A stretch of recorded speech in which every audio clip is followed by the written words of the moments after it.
গর্ভাবস্থায় পাকা কলা খাওয়া কি নিরাপদ? সত্যিটা জানলে আপনি অবাক হবেন।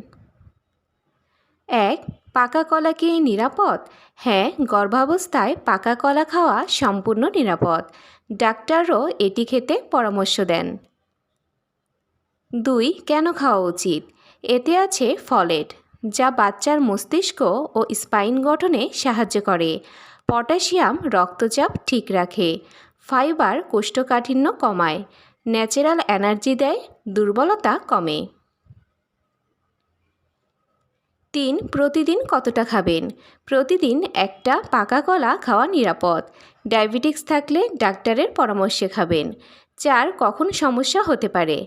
ডায়াবেটিস থাকলে অনেক সময় কলা খেলে সুগার বেড়ে যায়।